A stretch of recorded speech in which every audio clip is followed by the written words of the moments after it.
dan pelbagai negeri Melaka. Hidup kawan. Rakan perjuangan pemuda saya, Saudara Rafiq. Hidup Rafiq.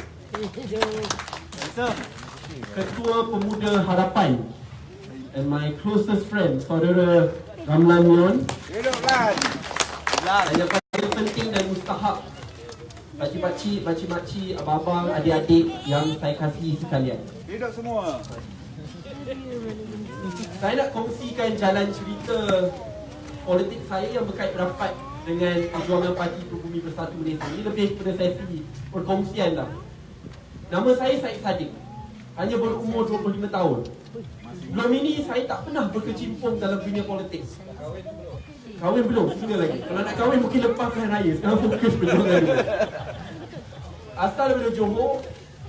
Mak saya salah seorang cikgu bahasa Inggeris sekolah menengah Datuk Osman Wang. Ayah saya pekerja buruh yang berulang alik daripada JB ke Singapura. Sebab Singapura dia gaji 2.2 kali ganda sebelum ni. Sekarang dah 3 kali ganda.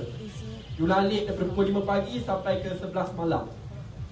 Saya bukan daripada keluarga politik dan pada masa yang sama tidak pernah berkecimpung dalam dunia politik sebelum ini. Rasa dah nak sama, tadi saya tanya dengan Tuan Pak Wan. Dia pun tak pernah berkecimpung dalam dunia politik, tapi sejak tertubuhnya Bersatu, saya rasa kemajuan politiknya jauh lebih tinggi daripada ahli politik yang dah berpengalaman berdekad-dekad. Tapi uniknya Bersatu ni, kita dapat himpunkan pemimpin politik muda seperti Saudara Rafiq dan juga di Melaka salah seorang businessman, tokoh, Saudara Pak Wan. Dan selalu bila saya datang Melaka ni, saya rasa sangat bangga dan gembira. Sebab sebelum ni dia selalu dibobokkan bahawa Melaka ni kubu kuat UMNO jauh lebih kuat daripada asasnya UMNO itu di Johor Bahru atau di Johor, Muar. Sebelum ini.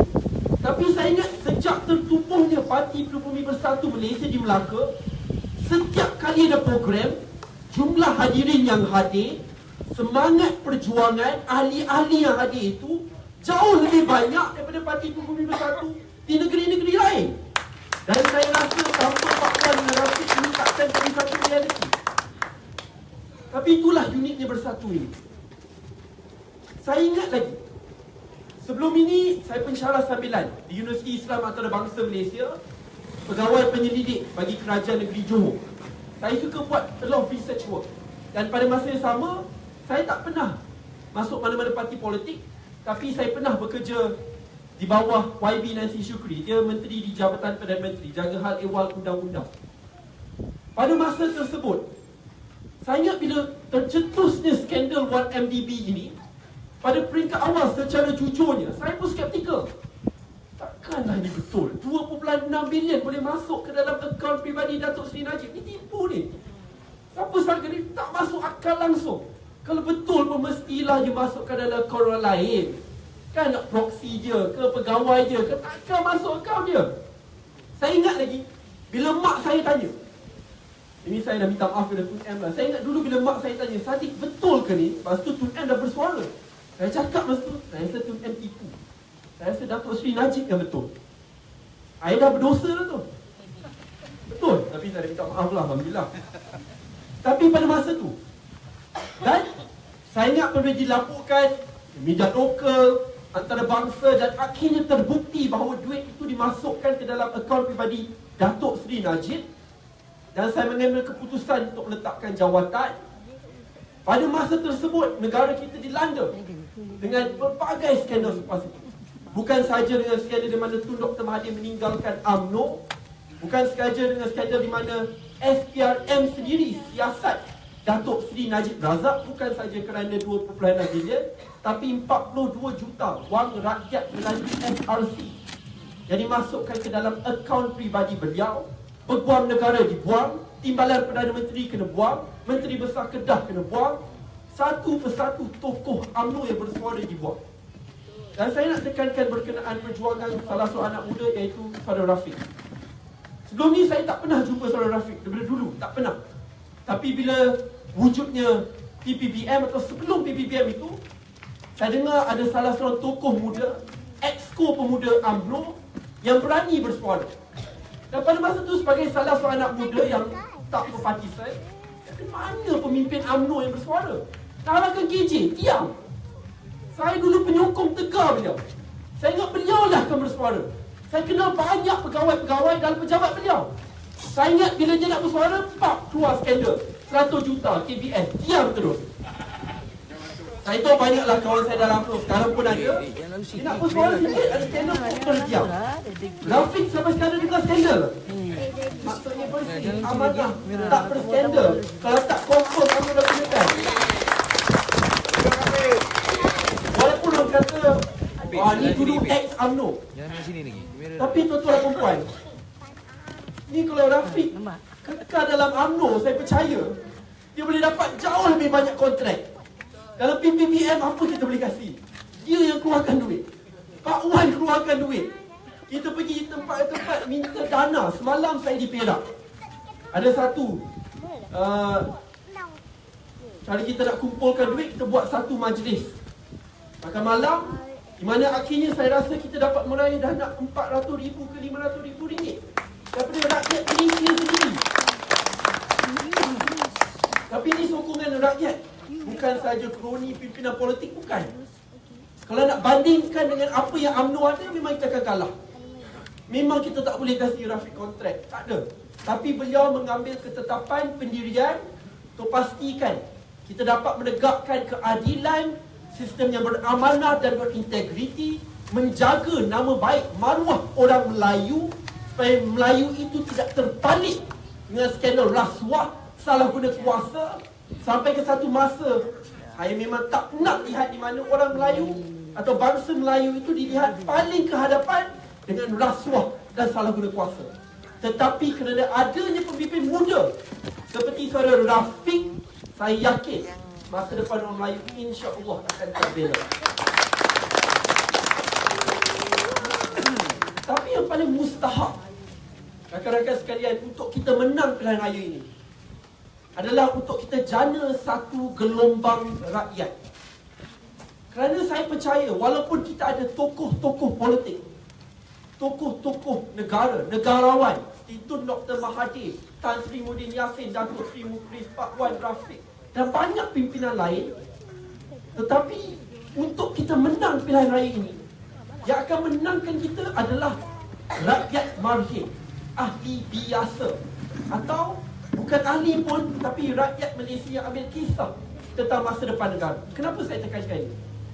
Pada tahun 2008-2013, saya bukan salah seorang researcher. Bila tibanya pilihan raya, saya turun ke bawah buat tinjauan umum dan yang lain. Pada masa tersebut, saya nak petik satu contoh di Pening, di Parlimen Bukit Bendera. Itu merupakan salah satu parlimen kubu kuat gerakan Barisan Nasional. Ada salah seorang pemimpin muda bernama YB Lu Chin Tong yang bertanding di sana. 3 hari sebelum masa mengundi, ada buat satu tinjauan umum. Hanya 1% saja rakyat di sana apabila ditanya kata mereka akan mengundi pembangkang. Lebih 30% kata mereka, minta maaf, 40% kata mereka akan mengundi Barisan Nasional. Kebanyakan diam, tak nak jawab. Saya ingat banyak orang DAP dah kata dia ni confirm kalah, takkan menang. Nak lawan dengan menteri.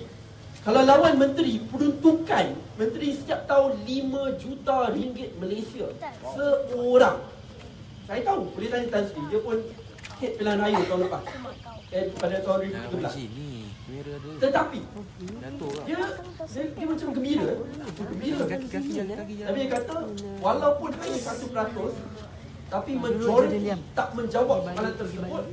Walaupun mereka diam, tak jawab sekarang, maksudnya bila tibanya masa mengundi, mereka akan mengundi untuk parti pembangkang. Banyak kata ini mustahil.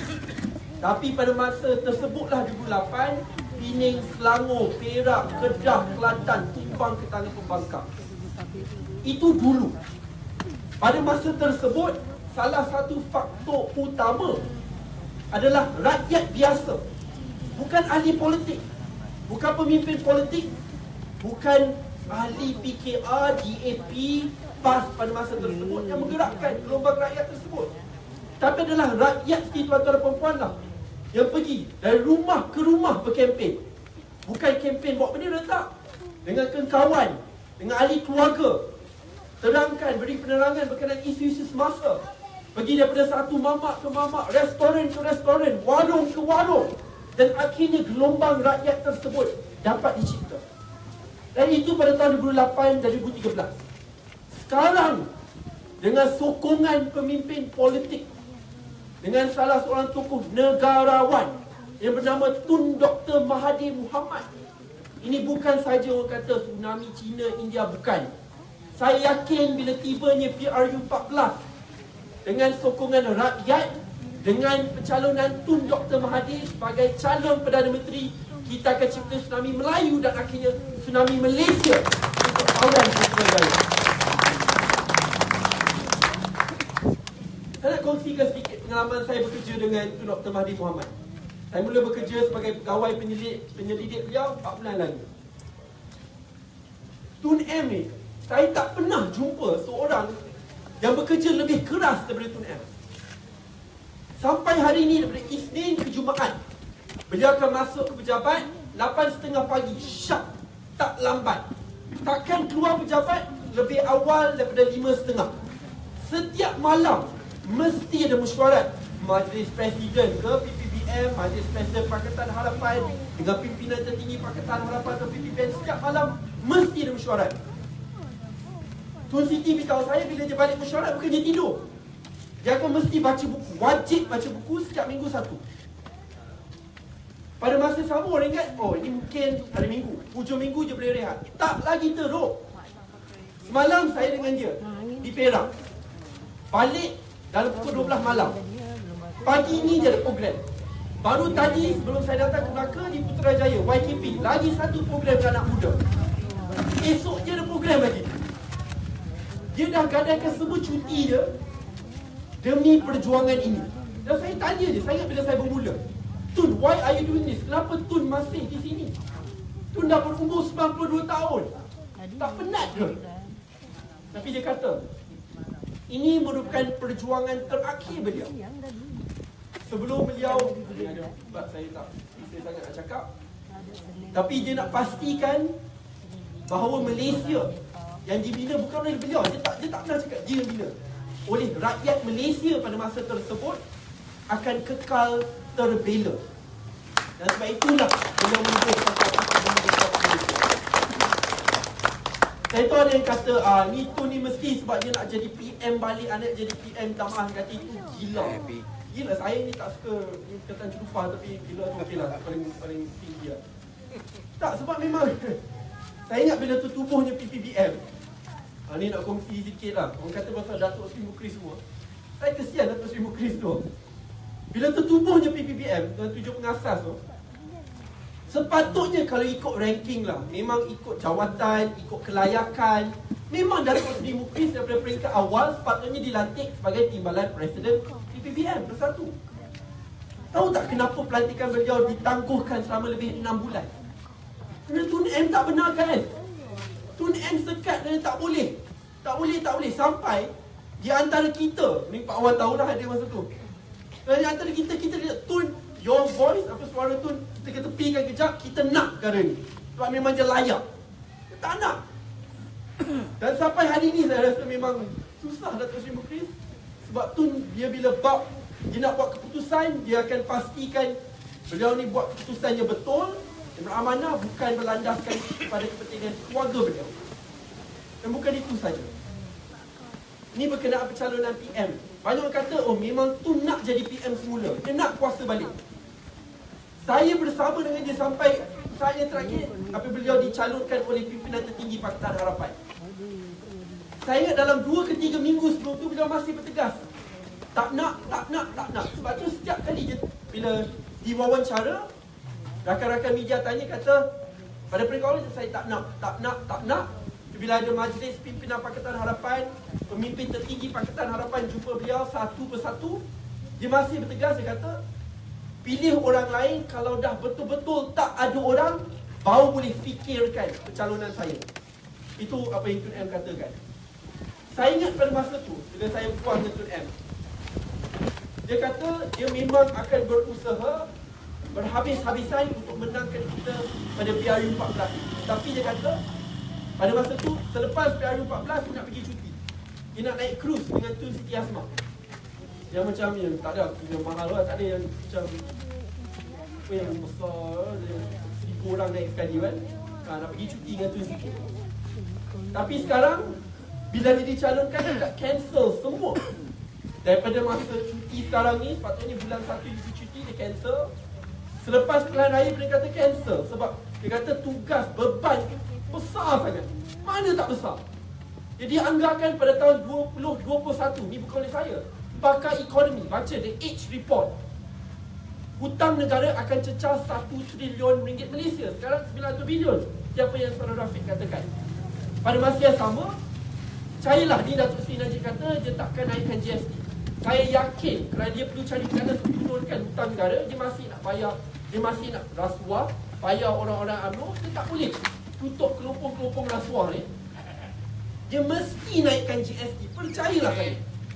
Bukan kata, oh tak, dulu ni, saya dulu tolong manifesto BN, dulu dia janji takkan kenakan cukai baru, GST selepas pilihan raya. Dulu dia janji turunkan harga kereta 30%. Ada nampak turun 30%? Tak ada. Dia janji harga minyak akan turun. Tak ada. Kos sara hidup akan terkawal. Tak ada. Bina rumah mampu milik prima 1 juta. Dijawab di parlimen baru-baru ni 8,000 saja terbina. 8,000 daripada 1 juta. Oh. Itu kalau orang masih percaya, saya pun tak tahulah. Saya yakin dia akan naikkan GST bila lepas pilihan raya ni, sebab dia nak cari jalan untuk masih simpan duit tapi nak turunkan hutang negara. Bayangkan bebanan yang akan diambil oleh Perdana Menteri yang akan datang. Siapa lagi yang ada pengalaman mentadbir Malaysia selama lebih 22 tahun jika bukan Tun Dr. Mahathir Mohamad. Dan sebab itulah di antara pemimpin Pakatan Harapan kita bersepakat setuju untuk mencalonkan Tun Dr. Mahathir Mohamad. Siapa sangka, tuan-tuan dan puan sekalian, Parti Pribumi Bersatu Malaysia, parti yang hanya setahun setengah sekarang ini dapat kerusi paling banyak di Semenanjung Malaysia, dan pada masa yang sama dapat mencalonkan pengurusi parti kita sebagai Perdana Menteri Malaysia. Kalau ada lagi dari UMNO yang kata ini DAP akan kuasa, itu gila juga. Mana DAP berkuasa? Kerusi tak ada, PM bukan, DPM bukan. Kalau tahulah, saya rasa memang tak ada lagi orang lebih Melayu daripada Tun M. Dia, ni kita buat beberapa rakaman. Setiap kali dia bincang pasal isu Melayu akan nangis. Wallahi saya tak jipu. Bila dia buat baca sajak ni ada free time, bukan kita suruh je nangis. Tak ada kamera pun. Bila dia tengah rehearsal je nangis, saya pun nangis lah, tak boleh. Ada tengok tak video ni? Aku akan pergi tidak lama lagi. Saya ada kat situ. Dia baca ni sebelum recording tau, dia nangis. Macam, oh tu kenapa ni? Tak boleh, bila dia bicara sama Melayu dia akan nangis. Sebab dia dekat dulu sangat beza, sekarang sangat berbeza. Dia benda je paling takut, akhirnya bangsa Melayu ni dimakan oleh Melayu sendiri kerana rasuah. Selalu ada kuasa. Sampai aset-aset siapa yang Saudara Rafiq katakan tergadai di tangan orang Melayu sendiri. Dan dilihat trend. Sebab itu, walaupun sebelum ini saya bukanlah penyokong tegar Tun Dr. Mahathir Mohamad, tetapi apabila dapat pengalaman dengan beliau, rasa saya lah penyokong tegar. Dan saya yakin banyak rakyat Malaysia juga penyokong beliau. Saya ingat dulu sebelum saya berkecimpung dalam dunia politik dan dunia perdebatan, arena perdebatan dunia, mana-mana saya pergi, walaupun ke konflik zone, tempatnya ada perang kecil-kecilan ni, contoh di Kashmir. Kashmir ni di antara Pakistan dengan India. Saya pergi sana. Ada anak ajar pendebat di sana. Terus dia sampai immigration checkpoint. Pegawai immigration di situ tanya, dari mana? Where are you from? Dari Malaysia. Oh, Dr. Mahathir, good. Macam mana boleh kenal? Ini di antara Pakistan dan India, perang tu, boleh tak kenal Tun M? Kata beliau lah perjuangkan martabatkan Islam di peringkat dunia. Berani lawan Zionis. Sekarang ada? Tak ada. Memang tak ada. Mana-mana saya pergi, bukan saja di negara Islam, pergi negara Eropah pun. Saya dah buat khusus academic fellowship dekat Amerika Syarikat. Bila saya pergi sana, bila saya cakap dari Malaysia, duit ni dululah, ni 1 tahun lepas kata, pada masa tu skandal 1MDB kata, kalau di negara mereka ada skandal 1MDB, dah lama dah presidennya kena tolak. Dah lama ada. Memang riot kat situ lah di mana presiden akan ditolak. Dia tanya, kenapa kat Malaysia ni orang diam je? Saya kata ada, saya bersuara, banyak dah bersuara, tunggu pilihan raya je.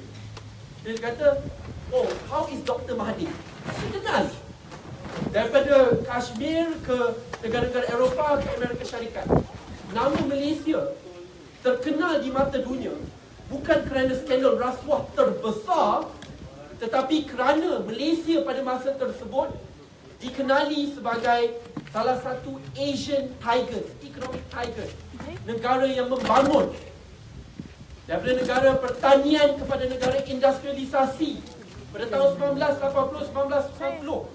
Pada masa tersebut kadar pendapatan rakyat naik lebih 2 kali ganda di bawah pentadbiran Tun Dr. Mahathir Mohamad. Sekarang kalau kita bicara fakta, dah khususnya pada graduan muda lah saya tekankan, bagi anak muda ni yang ada ijazah, gaji dah lebih 10 tahun statik daripada 2007 sampai sekarang. Kalau ada peningkatan, kita tengok kadar inflasinya, kadar inflasi jauh lebih tinggi, statik. Itu kalau dapat kerja. 10.7% anak muda menganggur. 1 dari 10 akhirnya akan menganggur. Dalam tempoh 6 bulan selepas mereka keluar universiti, dah ada ijazah, 1 dari 5 akan menganggur bagi tempoh 6 bulan yang pertama. Ini bukan saya kata. Boleh semak kenyataan Datuk Seri Idris Jusuf, Menteri KPT, Kementerian Pengajian Tinggi. Susah bagi anak muda. Dan ada hutang PTPTN, kadarnya RM30,000 setiap satu. Itu average. Itu bagi anak muda. Betapa susahnya gaji statik, hilang kerja jika dibandingkan dengan zaman kegemilangan Malaysia dahulu di bawah pentadbiran Tun Dr. Mahathir Mohamad.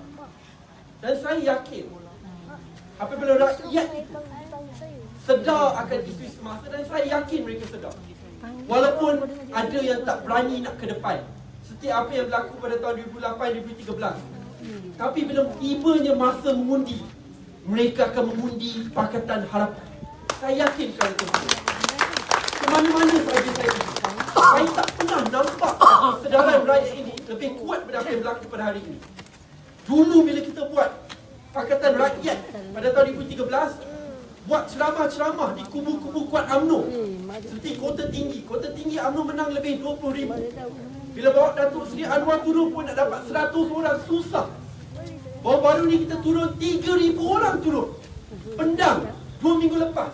Tak adalah promosi besar-besaran pun. Hantar pamphlet dia. Ni Sinar Harian cakap 4,000 orang hadir. Ini belum pilihan raya lagi. Nak dapat orang keluar susah. Tapi mereka semangat dah berkobar-kobar. Walaupun masih dalam UMNO, tetapi hati mereka dah berhijrah kepada Parti Bumi Bersatu Malaysia. Dan kita di sini bukan nak bermusuhan, nak bunuh UMNO, bukan. Itu pun bukan niat saya. Saya yakin ini bukan niat pemimpin Parti Bumi Bersatu Malaysia. Kepada ahli UMNO yang beramanah, berintegriti, kita tak akan kacau dengan wujudnya kerajaan baru Pakatan Harapan. Kita bukan macam UMNO. Hanya kerana kita berbeza pendapat politik, kita tekan mereka, ambil tindakan. Kalau ada anak ambil tindakan, orang tu bekerja dengan kita buang, tak ada. Itu bukan kita. Kita politik matang, politik progresif. Kita nak mencipta Malaysia baru, di mana semua rakyat Malaysia, tidak kira Melayu, Cina, India, Iban Kadazan, orang UMNO, PPPM, PAS, tak kisah. Tapi kalau kamu rakyat Malaysia yang beramadah dan berintegriti, hak kamu akan kita jaga dan terbela. Kerana Malaysia baru itulah perlu dibina oleh tuan-tuan dan puan-puan sekalian lah. Kerana dah lebih 60 tahun tidak ada peralihan kuasa. Dan peralihan kuasa itu hanya boleh datang apabila rakyat marhin, rakyat biasa. Tadi saya dengar, mungkin nama salah, Mama Zila dapat berikan dataran bersatu kepada kita.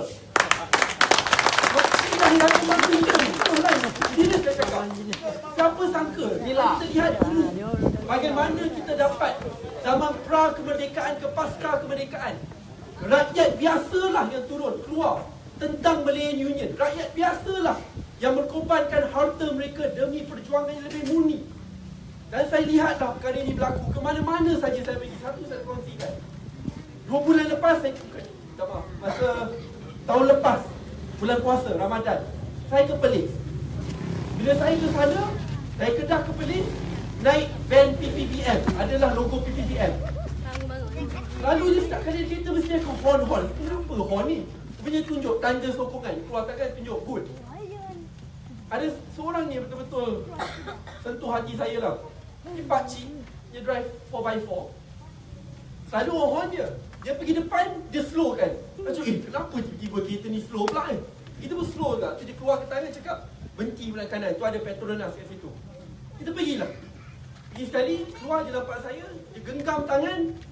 Dia cakap, Sadiq, saya mungkin tak boleh kasih duit ke apa sebab dia tak berkemampuan. Ni masa bulan Ramadan, dia keluarkan bubur lambut, kata ni isteri saya buat. Ni untuk kamu. Saya rasa nak nangis. Saya turun ke Perlis nak edarkan bubur lambut ni, saya dapat dari pakcik tu. Pakcik tu bukan pakcik kaya, bukan. Tapi bila dikasih bubur lambut tu, itu signal, simbolik. Nak senang ke? Isteri dia buat. Dah sedap lah. Lain. Tapi individu seperti itulah yang menyemarakkan semangat kami dalam Parti Pribumi Bersatu Malaysia. Kerana ini bukan parti pemimpin saja, tapi ini parti untuk rakyat marhir. Sama seperti apabila UMNO diasaskan sebelum ini. Parti yang terbina oleh golongan cikgu, pegawai-pegawai kerajaan, oleh orang Melayu luar bandar. Bukan oleh pemimpin Melayu yang nakkan kontrak, yang menyelewengkan berbilion dolar, menjual aset-aset negara. Tapi kita nak kembalikan roh perjuangan asal UMNO. Kita nak pastikan rakyat Malaysia berbeza akhir zaman. Dan untuk itu kami perlukan bantuan tuan-tuan dan puan sekalian. Sebab untuk gelombang rakyat, kita perlukan setiap satu dari kamu untuk memainkan peranan. Bukan saja memainkan peranan bila tibanya masa undi, tapi bila balik rumah, kalau ada rakan-rakan atau ahli keluarga yang masih belum bersama dengan kita, pengaruhi mereka. Kalau dah bersama dengan kita, jangan berhenti di situ saja. Pastikan mereka keluar, pasang bendera bersatu. Kalau mungkin tak boleh, dia penjawat awam, suruh dia menghasut penjawat awam yang lain. Kalau itu pun tak boleh. Ada pelbagai cara nak bantu. Tapi apabila setiap satu dari mereka bersuara guna saluran mereka tersendiri, pada masa tersebutlah gelombang rakyat akan tercipta. Gelombang rakyat yang akan bersama dengan kita untuk mencipta sejarah yang baru di mana peralihan kuasa berlaku.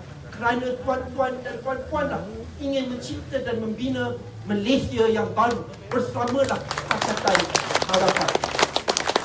Itu saja daripada saya. Saya juga mohonlah supaya orang Melaka ni pastikan bahawa sebelum ini, walaupun kata Melaka ini kubu kuat Barisan Nasional, kita tukar sekarang Melaka jadi kubu kuat Parti Pribumi Bersatu Malaysia. InsyaAllah. Assalamualaikum warahmatullahi wabarakatuh. Hidup bersatu. Ya, terima kasih kita ucapkan kepada saudara Syed Sadiq.